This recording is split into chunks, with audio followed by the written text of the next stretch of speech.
Keeping sound at church consistent from week to week is tough. There's tons of variables that change every week, and get this, even temperature and humidity affect live sound. Now, with everything changing, how do we maintain a consistent experience for the listener? Well, I'm going to give you 5 tips in this video. This video is brought to you by Behringer X32 Mastery, the fastest way for church sound techs to master the X32. And with the team license, you can enroll unlimited team members now and in the future. Finally, everyone will be on the same page. Visit x32.church or click the link in the description to learn more. Well, hey, if we haven't met, I'm Cade, creator of Collaborate Worship, and we're dedicated to building confident worship teams. In other words, we want to help you master technical skills so your church can worship without distraction. All right, let's get into those 5 tips for consistent sound. Well, first, you got to make peace with the fact that there will be variations. There's no way to make 2 different services sound exactly the same. So instead of trying to keep sound exactly the same, work towards creating a consistent listening experience. So your first step is to define that listening experience for your church. And this differs from church to church. Some like it loud, others don't. Some like to feel the bass, others don't. Nevertheless, your church's listening experience should be defined and communicated with every sound tech. Now here's some questions to help you get started. Do you want the room to feel full of sound, or do you want to leave space? Should the listener be able to hear their own singing voice, or do you want an environment where those who can't sing don't have to worry about being heard? Do you want to feel low frequencies, or should there just be enough to fill the sound spectrum? Then your next step is to appoint one person as your chief ear tech. Yes, I made up this title, but to make a point.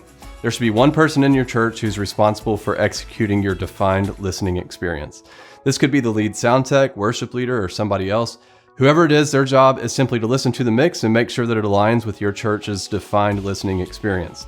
Now, if there's a disagreement on how something should sound, the decision should default to the chief ear tech. And although the CET should be willing to listen to other opinions, the decision ultimately rests on their shoulders. All right, step 3, define a standard for each song. So whether it's a recording of your church's band or the original track from the songwriter, all sound techs should have access to the same MP3. In other words, you need a recording that says, this is what we want this song to sound like. Of course, sound techs need to take time to listen to these recordings before each service, and they should train their ear to pick out what each specific instrument is doing. Your instrumentalist may or may not play exactly what's on the recording, but at least every sound tech will be following the same guideline. All right, step 4. Check gain at the beginning of every rehearsal. You see, properly setting gain is foundational to great sound.